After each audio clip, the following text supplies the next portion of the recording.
¿Qué tal? ¿Cómo están? Muy buenas tardes. Muchas gracias por acompañarnos. Nos sentimos muy honrosos de contar con profesores, con alumnos. Muchas gracias, de verdad. Bueno, pues quiero decirles que sean todos ustedes bienvenidos al espacio académico Diálogo entre Pares, organizado por la revista Derecho Global, Estudios sobre Derecho y Justicia, que como ustedes saben, es una publicación de la División de Estudios Jurídicos del Centro Universitario de Ciencias Sociales y Humanidades de nuestra querida Universidad de Guadalajara. El objetivo de este programa es ofrecer el intercambio de ideas, exposición de líneas de investigación y, en definitiva, propiciar la difusión de la cultura jurídica a lo largo de estos 9 días, con la participación de brillantes académicos de nuestra propia Universidad de Guadalajara, de la Universidad Panamericana, del Colegio de Jalisco y también de otros estados de la República como Guanajuato, Colima, Veracruz, Nuevo León, Tabasco, Ciudad de México, Sinaloa y Michoacán. Todos ellos investigadores. Se desarrollarán 9 mesas de diálogo y la presentación de 9 libros sobre temas relevantes como son la seguridad pública, la democracia, los derechos humanos, derecho ambiental, derecho mercantil, derecho penal, criminología, el tema de rendición de cuentas, de la bioética, de la corrupción. Además, contaremos con la presentación de 5 libros colectivos. El escenario es inigualable. La Feria Internacional del Libro de Guadalajara, una fiesta cultural en todos los sentidos, un paraíso terrenal para los que amamos el libro, por lo cual quiero agradecer a todas las personas que han hecho posible esta participación de la revista Derecho Global, empezando por su directora, Marisol Schulz, y su equipo de trabajo por su estupenda acogida. Al doctor Juan Manuel Durán Juárez, rector del Centro Universitario de Ciencias Sociales y Humanidades, y desde luego a la Coordinación de Transferencia Tecnológica y del Conocimiento por todo el apoyo.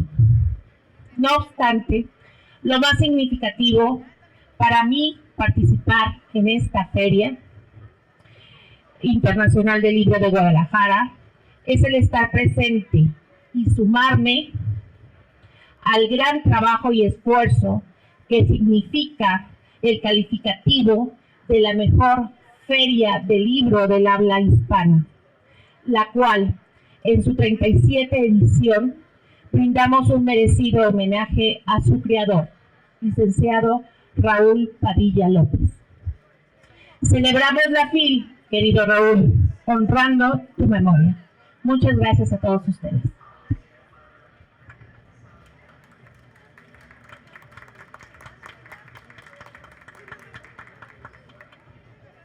Bueno, pues la primera mesa de diálogo tiene que ver con algo que nos incumbe a todos, nos incumbe como partícipes de un proceso educativo y de construcción social. Esto es la Ley General en materia de humanidades, ciencia, tecnología e innovación. Nos acompaña la doctora María Guadalupe Navarro Rojero. Ella es directora general del Centro de Tecnología Avanzada. Muchas gracias por participar. El maestro José Antonio Ruiz Martínez, quien es director de consulta y estudios normativos de CONACYT. Muy bien. Pues básicamente yo quisiera invitarlos a que nos cuenten, a que nos narren cómo ha sido este proceso de creación. En primer término, ¿cómo ven ustedes ese beneficio que nos trae la nueva ley? ¿Qué significado tiene? ¿Qué aporta? ¿Por qué fue esto la iniciativa de cambio que fue del presidente de la República? ¿Qué bondades nos trae esta ley? Y bueno, pues sería intercalar, ¿verdad?, las participaciones. Le cedo el micrófono a la dama. Muchísimas gracias por la invitación, gracias a todos ustedes a todos los presentes, de los que están en los medios.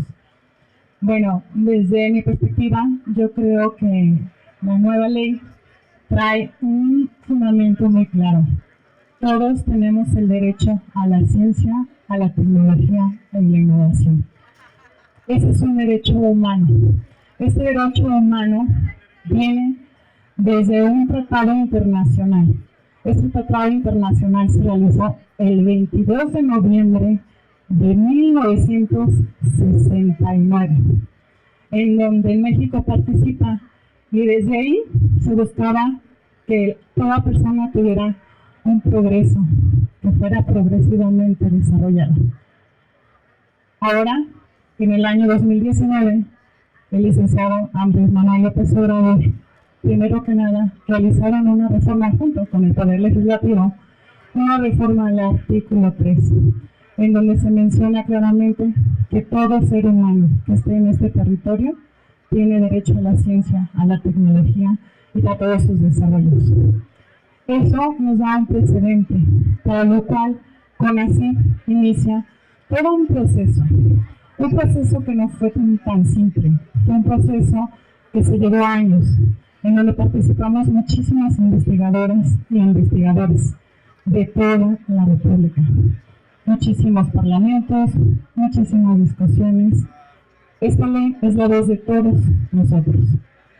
Es la voz de los que estábamos cansados de que se hiciera solamente para algunos cuantos, pues los beneficios, porque todos somos humanos y todos tenemos derecho a progresar.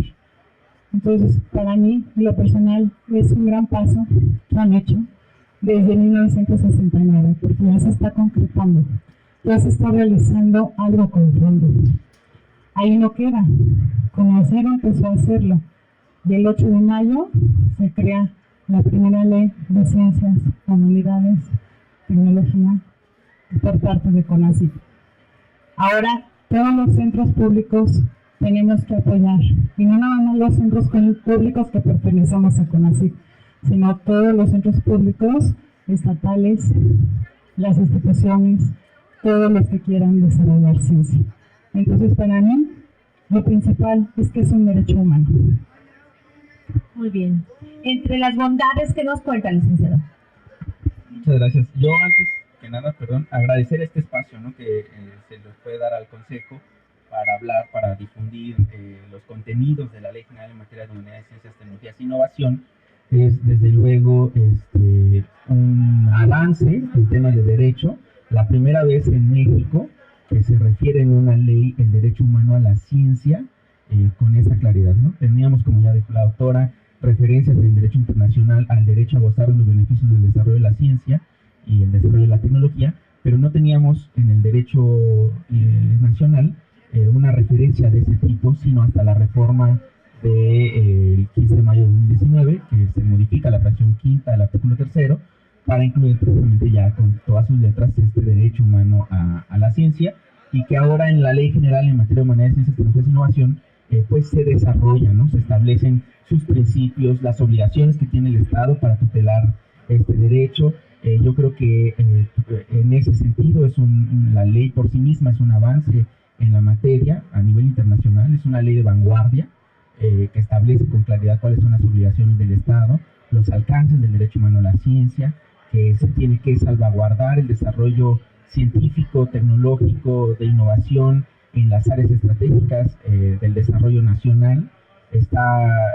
Concibe a la ciencia como un derecho colectivo, como un bien común, no solo una ciencia pues que está vinculada al tema de patrimonialización, ¿no?, sino una ciencia para todos, ¿no? Eso es lo que pone de manera explícita el derecho humano a la ciencia, es el derecho que toda persona, todo mexicano, tiene de acceder a los beneficios de la ciencia.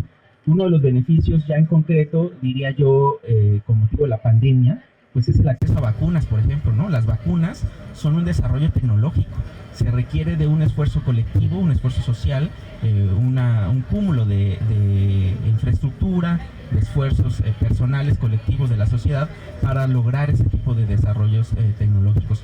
El tema de los ventiladores mecánicos, que también se articularon desde el CONACYT para atender a pacientes de COVID-19, es también un ejemplo de este derecho humano a la ciencia. Es la ciencia para el bien común, ¿no? O sea, que la ciencia responda a las necesidades de el pueblo de México, ¿no? Entonces eso resaltaría yo como uno de los beneficios de la ley Ley General en materia de HCTI, de la reforma del 15 de mayo de 2019.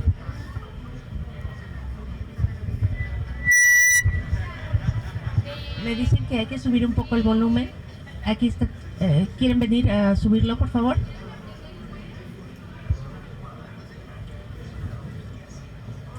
Sí, a mí me ha gustado mucho que se incluyera el tema de las humanidades.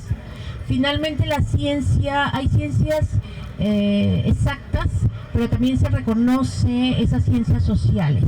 Las ciencias sociales son las que permiten realmente ese avance cultural, porque permean en todos los aspectos de la vida humana. Entonces, ¿qué elementos podrían destacar para denominar una ley de humanidades? Al que guste contestar. Gracias. Yo creo que las humanidades incluyen en dos perspectivas. Primero, el apoyo como tal a las disciplinas, a los estudios en materia de humanidades, que tiene un énfasis importante en la ley, es la reivindicación de estos estudios frente justo a las ciencias duras, ¿no? A las ciencias exactas, darles el mismo valor de la generación de conocimiento desde las disciplinas humanísticas, rescatar el apoyo a la formación en estas disciplinas, en historia, en filosofía, que a veces eran áreas que estaban relegadas por parte de los apoyos del propio CONACYT, hoy son una prioridad, ¿no? Hoy están al mismo nivel que las ciencias exactas, las ciencias duras. Se garantizan esos apoyos para este tipo de posgrados, ¿no? En filosofía, en historia, en disciplinas de humanidades, incluyendo también disciplinas creativas que también tienen que ver con esta área. Pero también tiene una dimensión de la perspectiva humana del quehacer científico, ¿no? Y esto también es una parte, me parece muy importante de la ley. Ya no solo es el apoyo a las disciplinas en humanidades, sino que todo quehacer científico por sí mismo debe tener un componente humanista, ¿no? En tanto que está orientado al bien común. Contemplar pues esta función que desarrolla el Estado como parte de ese derecho humano, ¿no? Es por rescatar el derecho humano a la educación, a la ciencia, tecnología, pero luego también a ese aspecto humano de científica. Esta revista se desarrolla en el ámbito jurídico, decimos nosotros jurídico, pero también relacionado a la justicia, que implica ámbito social, cultural, antropológico incluso. Entonces, realmente considero que es un avance. Sin embargo, hay disensos, ¿no? Ha habido críticas. ¿Qué opinión tienen ustedes de este proceso? ¿Qué es lo que no ha gustado completamente? Se habla que quizás se limite esa independencia de los investigadores, pero ¿cuál sería la opinión que rescatan ustedes? Bueno, referente a la parte de investigación, no se está limitando. Al contrario, yo creo que se está únicamente perfilando a la solución de problemas nacionales. ¿A qué me refiero con esto, no? Nosotros, se mencionaba ahorita, ¿no? Teníamos el problema del COVID. Entonces, pues, múltiples investigadores en sus áreas de estudio participan y aportan sus conocimientos para esa temática. Entonces, no se está limitando el uso de la investigación. Al contrario, yo creo que todos podemos dar ese granito desde nuestra cancha, desde nuestro conocimiento. Si tenemos un problema fuerte del agua en todo el país, pues tenemos que estar atendiendo ese problema fuerte del agua, que depende de cada región, pues cada región tiene un problema diferente. Entonces lo empezamos a regionalizar. Ahí es donde nosotros llamamos o hacemos mucha intervención a lo que es la incidencia. A veces nosotros como investigadores creemos que nuestro gran desarrollo es lo que se busca en alguna región del país, ¿sí? Y eso no es correcto a veces. Nosotros podemos hacer a lo mejor, no sé, el último dron del mundo para que tengamos agua. Y tú vas a esa pequeña población y lo único que te dicen es, yo quiero que el agua suba. Yo quiero que desde allá, de ese charquito que está allá abajo, me llegue aquí a mi casa, porque ya me canso. Entonces nosotros como investigadores, y sobre todo en el área de nosotros que es más tecnología, tenemos que estar conscientes de que no a veces nuestras tecnologías es lo que la gente necesita, ¿sí? Nosotros tenemos que estar viendo mucho esa parte humana. Tenemos que trabajar en conjunto, tanto con la sociedad, como en los estados, como en los municipios. O sea, por eso se trabaja mucho en esta ley con el modelo de la pentahélice. Muchas gracias. Yo creo que esa pregunta es muy importante. Yo creo que el disenso se da porque pone de manifiesto dos programas políticos en materia de ciencia y es lo que hace que surja la contradicción, ¿no? O sea, no es que por sí misma la ley, esta ley general en materia de HCTI tenga algunos vicios, sino que es un programa político, desde luego, es el programa político que tiene el presidente Andrés Manuel López Obrador en materia de humanidades, ciencias, tecnologías e innovación, y eso desde luego que está contrapuesto con otro tipo de programas políticos. Yo creo que ese es el motivo principal del disenso, de las críticas a la ley, y digo, afortunadamente ahora en este mundo tan mediatizado, que tenemos acceso a los registros digitales, ahí se puede ver, ¿no? Hay varias iniciativas que se presentaron a la par de la iniciativa del presidente de la República, y ahí se refleja otro programa político. Claro, los que disienten en relación con esta ley querían pues que esa fuera la ley que prevaleciera, ¿no? Que fuera la ley que se aprobara por parte del Congreso de la Unión. Pues no fue así, ¿no? Es este programa con apoyo de las mayorías que están en el Parlamento el que tiene el respaldo y el que finalmente logra consolidarse en esta ley general en materia de humanidades, ciencias, tecnologías e innovación. Por ejemplo, había una iniciativa del senador Galarza, del Movimiento Ciudadano, que pues es parte de estos grupos que disienten de esta ley, ¿no? En esa iniciativa, por ejemplo, se proponía la creación de una banca de desarrollo que financiara cierto tipo de proyectos sin ninguna vinculación a la planeación nacional. Se proponía también la creación de una Secretaría Ejecutiva del Sistema Nacional de Ciencia, Tecnología e Innovación que estuviera controlada por este grupo, que fuera un organismo descentralizado, pero que su titular no fuera designado por el presidente de la República, como es el común de los organismos descentralizados, sino que los eligiera un grupo de notables, pues que serían los que estaban abanderando esta propia iniciativa, ¿no? O sea, son ese tipo de cosas que a veces se dijeron en el debate, que la ley era centralista o que la ley era autoritaria, pero en los hechos eso nunca se demostró. No hubo nadie, no ha habido nadie hasta ahora que sea capaz de decir con fundamento en el texto de la ley que la ley es por sí misma autoritaria o que la ley es por sí misma violatoria de alguna libertad. Decía usted, por ejemplo, se critica que se restringe la libertad de investigación.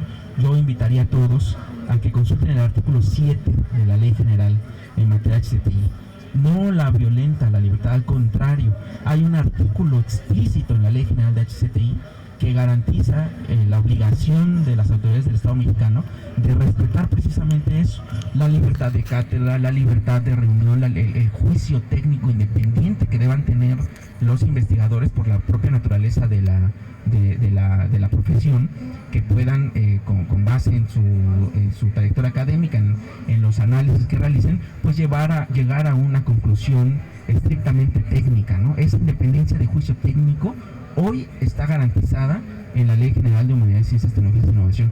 Esa independencia del juicio técnico no estaba garantizada en la ley anterior. ni siquiera se mencionaba el respeto a esta libertad. Hoy está explícito en la ley, ¿no? La garantía de respetar no solo la libertad académica, sino también la autonomía que tienen las instituciones por ley, ¿no? Entonces es parte también de una crítica por consigna, una crítica que no se hace con el conocimiento del texto de la ley. Yo estoy seguro que si habláramos y discutiéramos esta Ley General en materia de humanidades, ciencias, tecnologías e innovación apegado al texto, a lo que sí dice, y no a todo este rumor que se creó por parte de estos grupos, estaríamos convencidos de que la ley es pues, más bien una ley garantista, una ley que protege desde luego el derecho humano a la ciencia, incluyendo la libertad de investigación, la libertad de cátedra, la libertad de asociación y la autonomía, desde luego, de las instituciones de educación superior. Muy bien. Bueno, pues entonces ha hecho falta quizás un conocimiento más directo de la ley, a lo mejor a todas las instituciones responde como tarea necesaria conocer más de cerca la ley. Tenemos pues lo que se ha hecho, como usted bien dice, en un ámbito generalizado, pero al investigador de a pie, al investigador que sabe que hay un derecho fundamental garantizado, bueno, pues la ley es positiva desde ese ámbito, ¿no? A mí me gustaría también su opinión. La revista Derecho Global, y yo lo presumo siempre que puedo, está reconocida por CONACYT como revista de competencia internacional. Desde luego, para llegar a ello, pues es todo la necesidad de cuidar muchos parámetros de calidad, muchos, y bueno, y lo sometimos a pues, escrutinio por parte de CONACYT, y nos sentimos muy afortunados de que se diera ese puntaje, porque fue la primera vez que la revista se sometía. Nosotros tenemos 9 años de publicación, y hace algunos 2 años más o menos cuando se acreditó la revista. Entonces, para nosotros es muy favorable el que tengamos un apoyo jurídico y que la ciencia pueda tener pues ese desarrollo necesario, porque no hay otra forma de cambiar o de transformar a una sociedad sino es a través de la educación y desde la ciencia. Los investigadores también están pues con el ánimo de poder aportar lo más. Yo creo que hay una falta de conexión entre el investigador y esa institución de ejercicio de determinados temas de especialización. Por ejemplo, habla del tema del agua, hablamos del tema de electricidad, hablamos del tema de internet, o sea, son muchos los problemas que tenemos, no digamos seguridad, que desde luego lo tenemos. Es decir, hay muchos problemas en la nación, y considero que por un lado este investigador trabaja y publica, y aquí tenemos sendos publicaciones excelentes, ¿no? Inéditas, y no se logra la conexión. ¿Cuál sería el punto de vista que tienen ustedes, porque pues como funcionarios y productores de esta ley o de estos canales para poder asegurar la investigación? ¿Cuál sería la opinión que tienen de esta falta de conexión, de llamar así? Bueno, no creo que estemos tan desconectados. O sea, yo creo que como investigadores tenemos cada uno una temática y conocemos a los diferentes grupos que son alrededor de nuestros temas. ¿Qué nos está faltando ahora en México? Ahora en México nos está faltando pues hacer esos equipos multidisciplinarios y múltiples instituciones, centros de investigación. ¿Para qué? Para que entre todos sumemos. No es lo mismo que yo como investigadora lo vea desde mi área, un problema, a que lo vea otro investigador de otra área, el problema. Entonces, esa suma de todos estos conocimientos, lo que nos está aportando hace que el problema se vea de más fondo y que se solucione de diferentes perspectivas. Entonces, ahorita lo que se está haciendo o los principales problemas se están afrontando con el programa llamado PRONACES. En PRONACES, aquí tengo más o menos los temas que se están revisando, viene siendo materia de salud, agua, educación, cultura, vivienda, soberanía alimentaria, agentes tóxicos y procesos contaminantes, seguridad humana, sistemas socioecológicos, energía y cambio climático. Entonces, en estos programas son los primeros programas en los cuales existen muchísimas instituciones en las cuales participamos todos. Entonces, los que somos especialistas en un tema, sumamos y decimos, perfecto, nosotros podemos decir que el problema del agua que está ocasionando a lo mejor la sequía en el norte, la podemos afrontar de esta manera. Y si se ven, lo estoy haciendo desde mi temática, desde mi especialización. Entonces, ahorita, ¿qué está pasando? Estamos iniciando a cambiar lo que era la forma de hacer investigación. Hacer investigación para mí, hacer investigación para mi laboratorio, hacer investigación para tener yo un beneficio. No. Ahora lo que estamos haciendo es hacemos investigación para que realmente el beneficio sea para todos, que todos los mexicanos crezcamos, que todas esas soluciones de problemas sean, pues ahora sí, benéficos y podamos nosotros ir progresando como mexicanos en conjunto. La suma absolutamente de todos, de conocimientos, de regiones, de investigadores. Entonces todo esto lo que va haciendo pues es con la articulación. ¿Qué falta ahorita? Pues que se vayan sumando cada vez más y más. Y no nada más los investigadores, también tenemos que tener en cuenta que también se tiene que sumar la sociedad, los gobiernos. Y cuidemos todos el medio ambiente. ¿Por qué? Porque si no, no vamos a poder. O sea, necesitamos entre todos hacer esa solución porque es un problema que tenemos entre todos.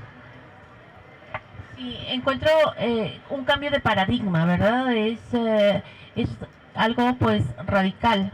Desde ver el objeto de estudio. El objeto de estudio ya no puede ser únicamente analizado desde ese especialista, sino como lo dice la doctora, pues es multidisciplinario. Incluso se nos invita, ¿verdad?, a hacer estos cuerpos académicos, estas redes, y ese cambio, no sé qué opinión tiene, maestro, en relación a nos está tocando la puerta y estamos, a lo mejor los investigadores, aún con una inercia que no nos deja mirar hacia... Es totalmente de acuerdo, ¿no? Es precisamente un cambio de paradigma, no en el quehacer científico necesariamente, es un cambio de paradigma en las políticas en materia de humanidades, ciencias, tecnologías e innovación, ¿no? Es reorientar la política, garantizar, sí, la ciencia de frontera, la ciencia básica en las ciencias duras, física, matemáticas, química, eso desde luego que está garantizado por la ley, pero además de eso, también una ciencia orientada a atender este tipo de necesidades concretas de la población mexicana, ¿no? Decía usted en una de las intervenciones previas la incidencia que puede tener la ciencia en la justicia, y tiene todo el sentido del mundo, no en la justicia formal, en una justicia social, en una justicia con incidencia, ¿no? Que incida verdaderamente en el bienestar de las personas. Creo que ahí el quehacer en materia de HCTI tiene mucho que decir, tiene mucho que hacer. Ya lo vimos en el tema de la pandemia, ¿no? La necesidad que se tiene de que un país tenga cierta independencia tecnológica, que sea capaz de, con las capacidades nacionales, responder a una emergencia, como fue el caso de esta pandemia. Pues nos puso en evidencia la necesidad que se tiene de fortalecer el sistema, porque no salimos en un tiempo récord como en otras economías del mundo.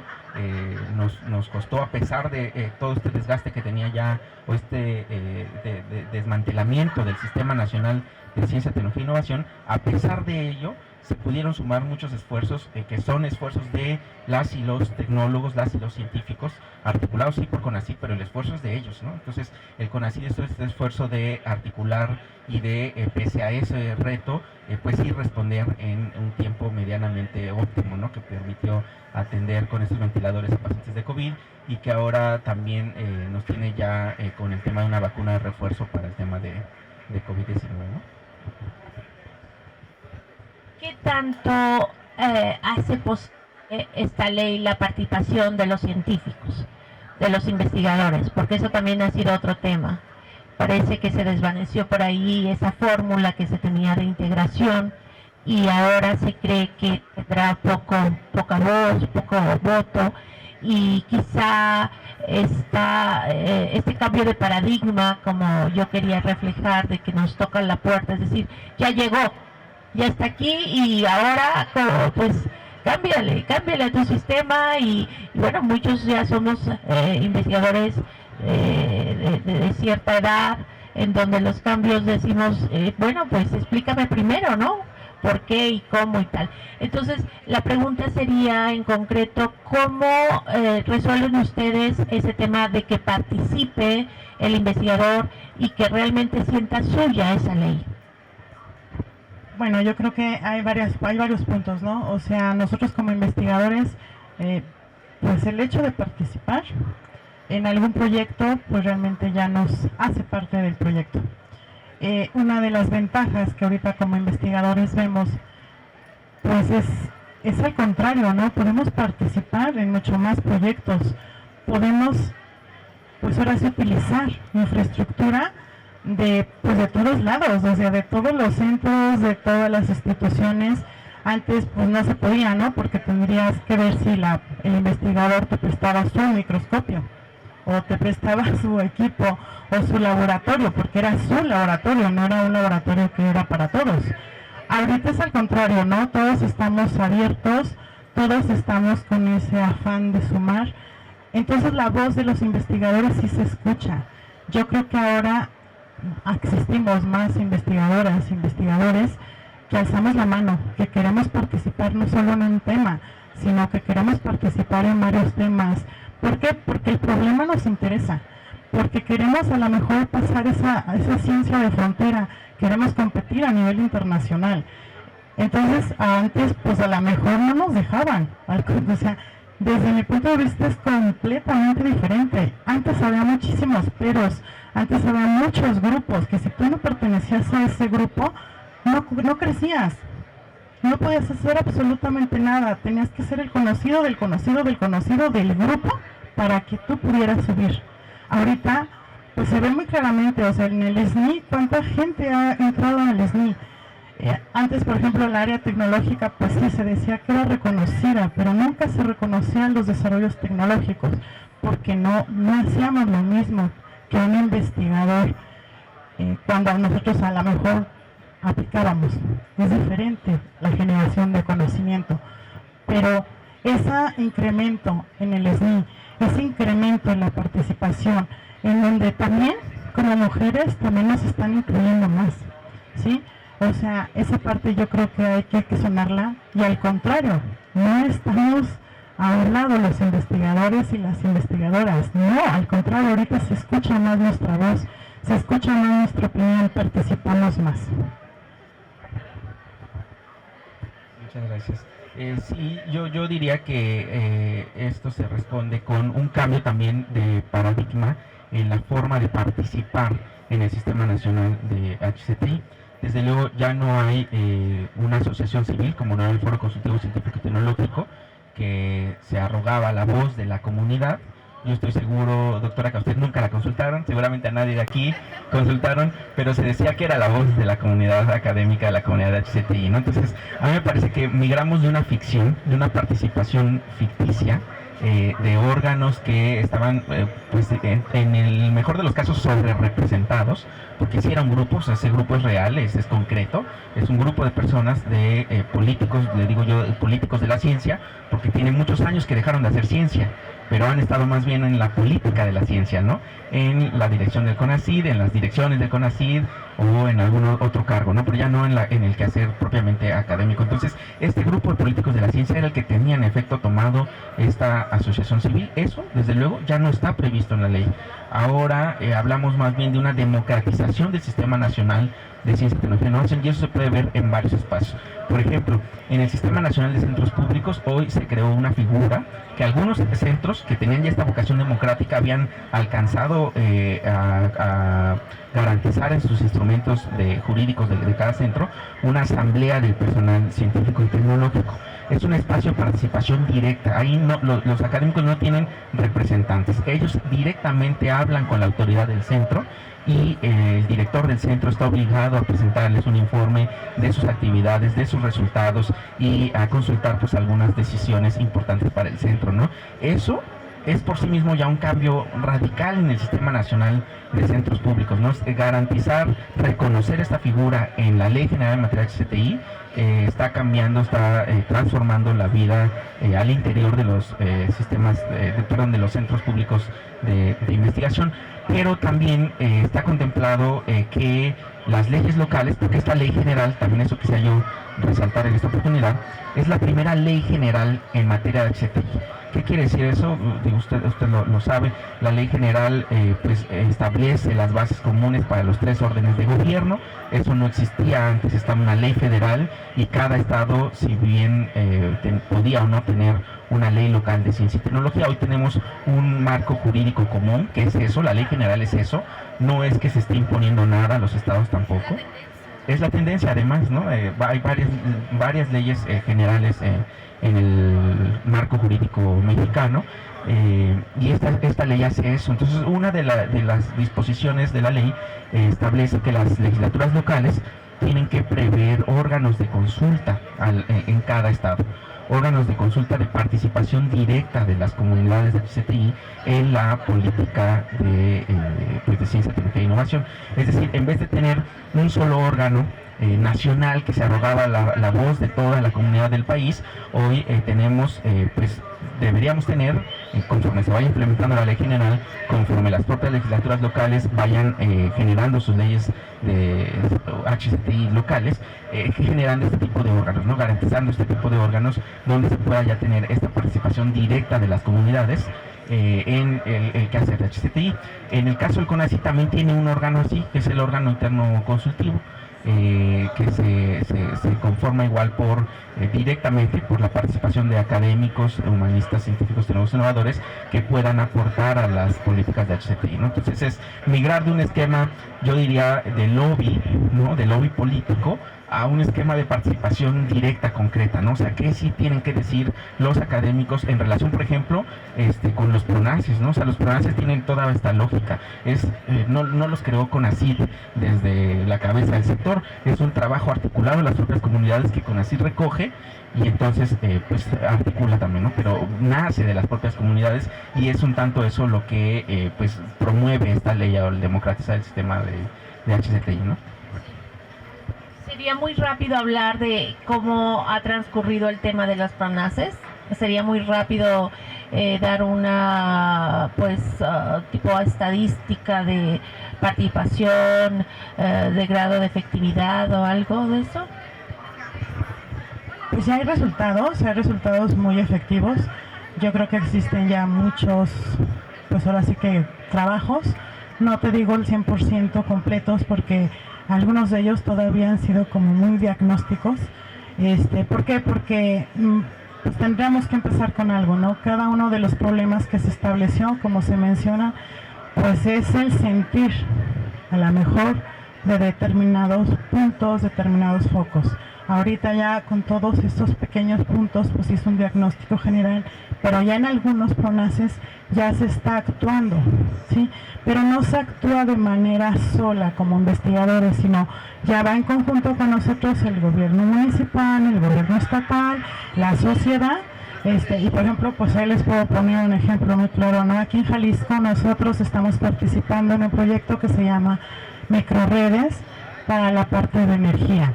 ¿Qué estamos haciendo? Tenemos 3 comunidades en las cuales estamos apoyando: San Cristóbal de la Barranca, Amecuacueca y Ostopoquillo.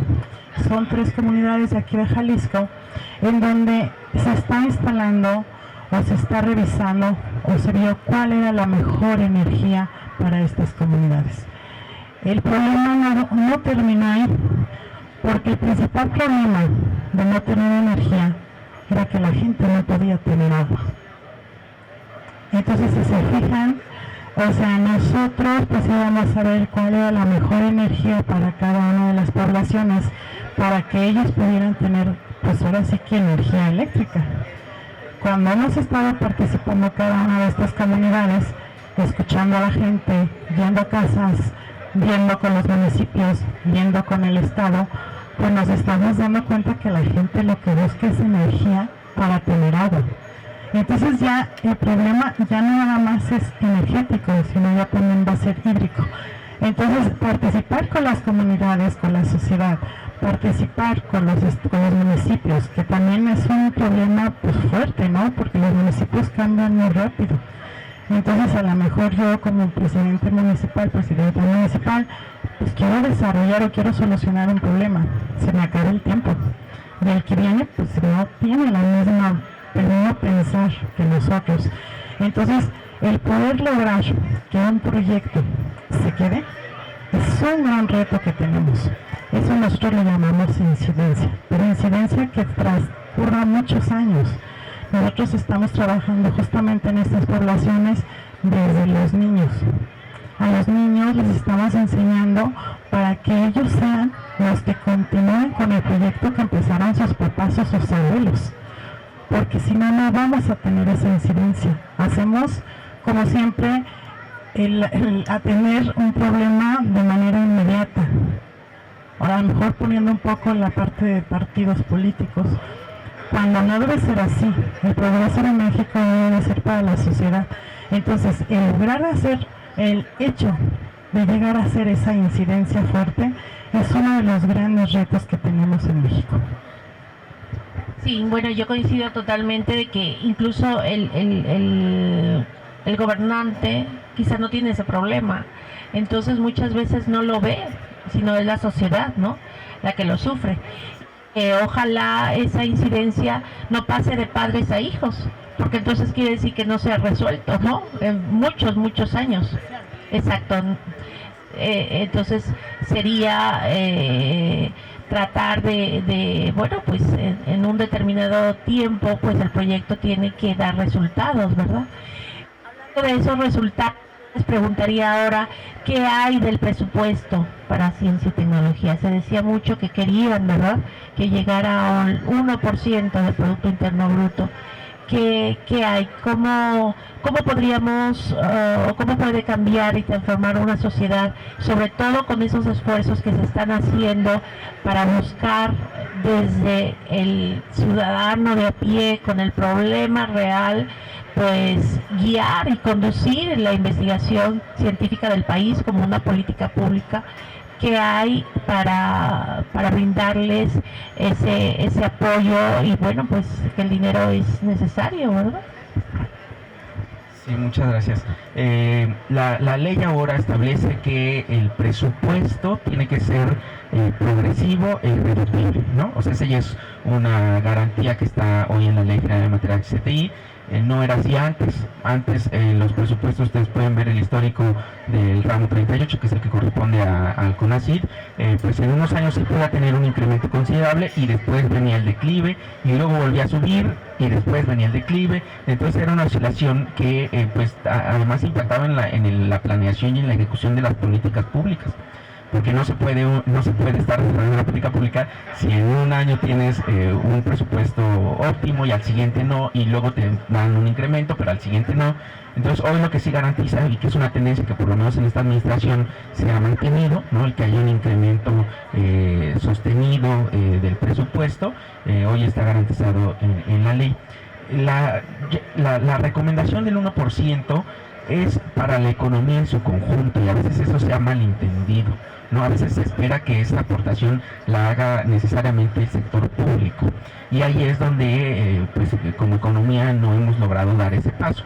Hay otras economías que dan más del 1%, que es este promedio, esta recomendación, y si nosotros nos ponemos a ver, es porque es el sector privado el que invierte sobre todo en el desarrollo de tecnología, en el desarrollo de innovación, y es lo que incrementa este porcentaje del PIB que se destina a actividades de HCTI.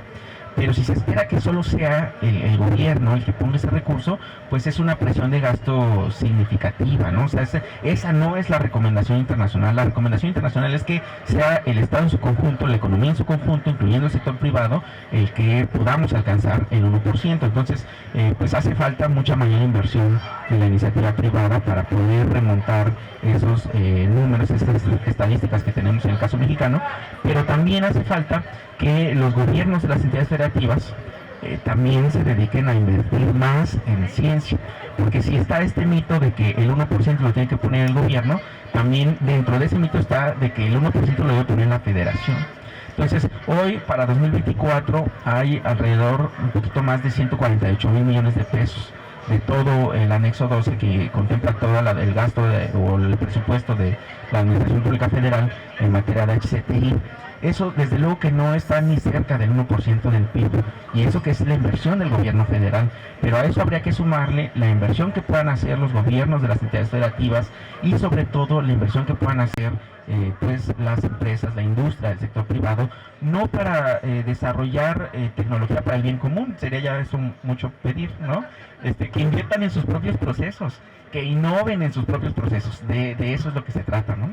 Y la ley también promueve eso, promueve que sea el sector privado el que concurra al financiamiento de las actividades de HCTI, que concurra, por ejemplo, en el caso de becas, si el Estado va a pagar una beca de manutención, que el sector privado pague una beca exentando de colegiatura al estudiante de la universidad privada, ¿no? Por ejemplo, eso hace una colaboración de ambos sectores para la formación en este caso, pero lo mismo es en el caso del SNI, ¿no? El SNI, un SNI que está en una empresa privada, que sea una institución de educación superior, pero privada, que no deja de tener esta naturaleza de empresa, pues también que puedan ellos asumir esta responsabilidad como patrones, que lo son, y dar un salario pues mucho más digno a sus trabajadores, ¿no? Si ya el Estado va a hacer un reconocimiento a la labor del investigador, pues que pueda venir la concurrencia del sector privado con un apoyo económico para el SNI que tiene pues como trabajador, ¿no?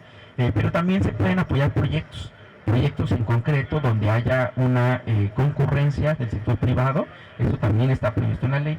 ¿Qué no podemos hacer? Ya no podemos apoyar proyectos donde pues el Estado ponga todo y el beneficio del desarrollo tecnológico después se privatice, ¿no? Porque entonces esta dinámica que fue la que movió pues todo el tiempo que estuvo en vigor la ley de ciencia y tecnología, pues nunca dio resultados, o sea, nunca superamos más allá del 0.4% del Producto Interno Bruto, por mucho que se decía que estas transferencias iban a lograr que el sector privado invirtiera cada vez más y más y más. Eso en los hechos nunca sucedió.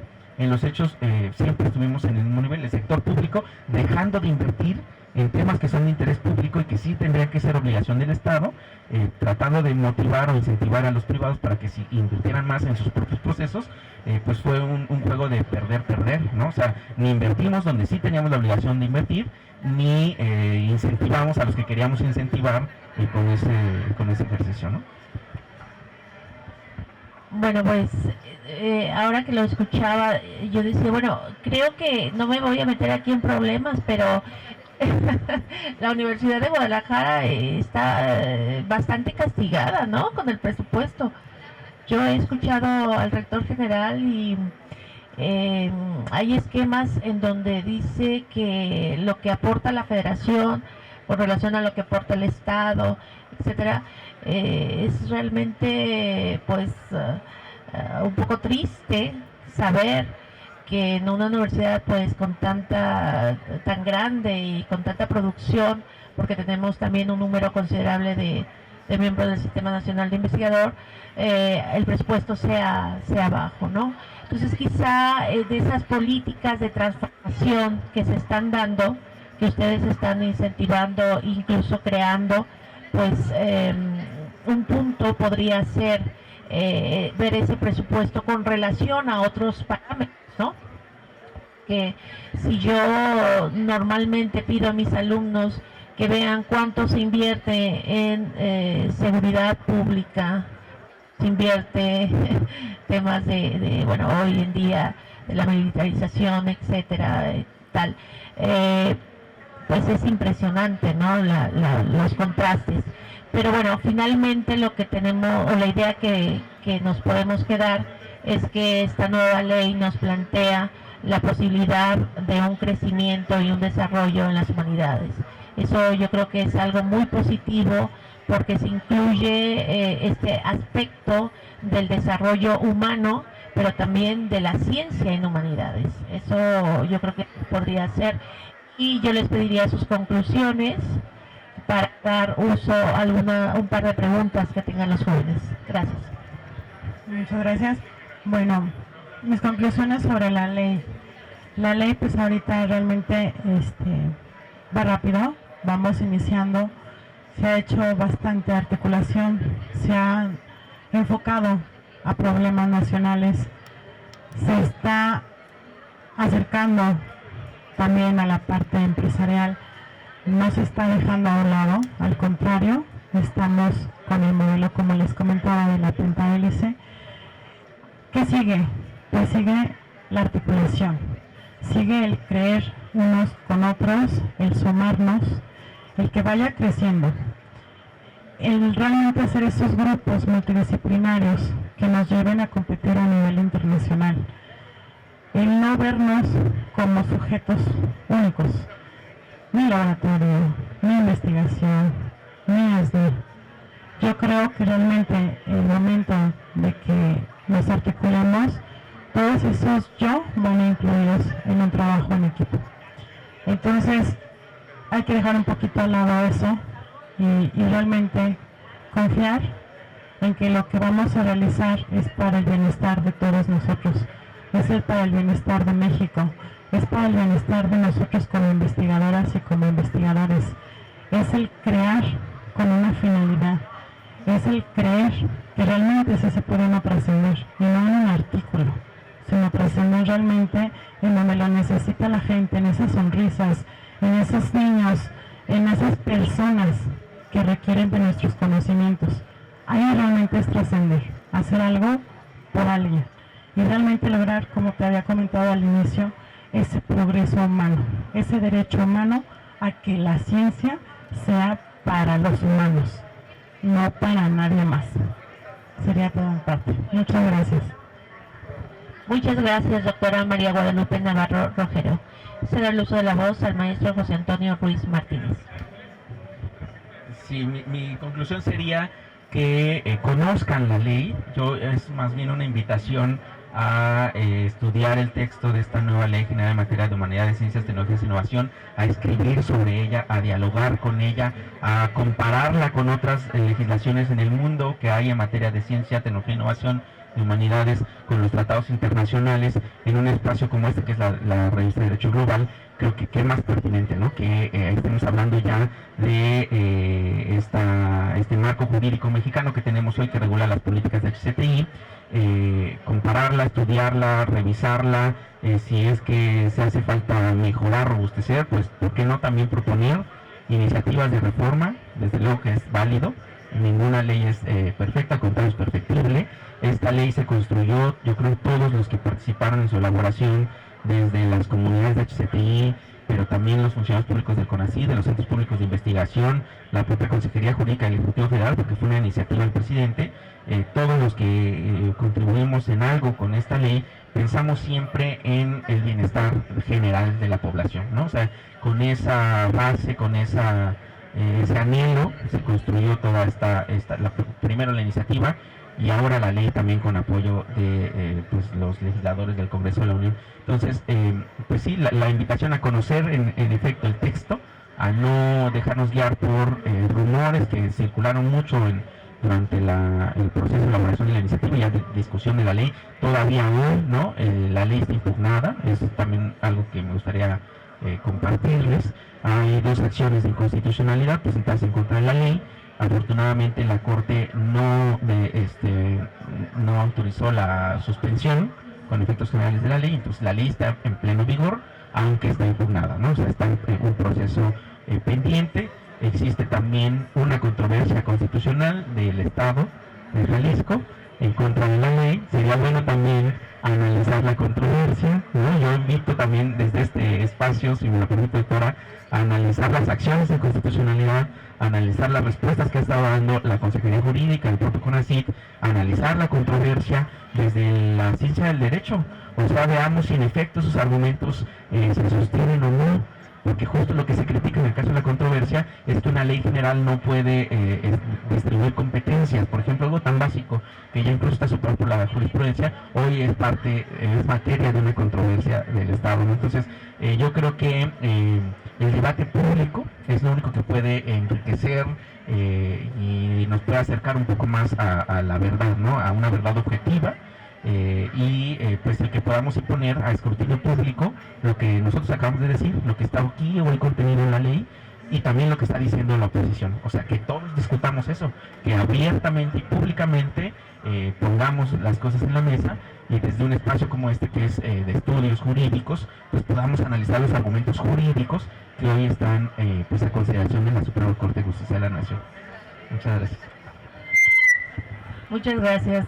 Bueno, pues sí, yo le tomaré la palabra desde mi espacio, yo buscaré los cauces, ¿verdad? Hablando con las autoridades y el diálogo, sobre todo el entendimiento, ¿verdad? Porque quizá la opinión es de diferentes ópticas, desde diferentes situaciones, y quizá eso es lo que no ha llegado a un punto de acuerdo. Entonces, qué bueno, yo les agradezco mucho que se hayan tomado la molestia de venir bueno, aparte de visitar la feria, que es todo un gozo, a poder compartir con nosotros esta situación y compartir la ley, porque es una ley vigente, es una ley que, pues, independientemente de lo que suceda el día de hoy, se aplica.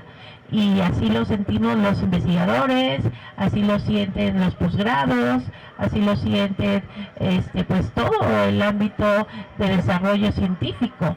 Entonces es algo muy bueno que podamos llegar a mesas de diálogo para entender y sobre todo en esa buena disposición de si hay algo que podamos mejorar, pues poderlo también hacer. Yo creo que la intención desde la propuesta de reforma de la ley pues es muy loable. Es aterrizar proyectos, mejorar las condiciones científicas y garantizar ese derecho humano a la ciencia, ¿no? Entonces, desde ese punto de vista yo creo que se abren las posibilidades, que eso nos puede motivar a sentarnos en un diálogo, como usted lo dice, directo y franco. Entonces, si alguien quiere hacer alguna pregunta, algún comentario, aprovechando a nuestros invitados.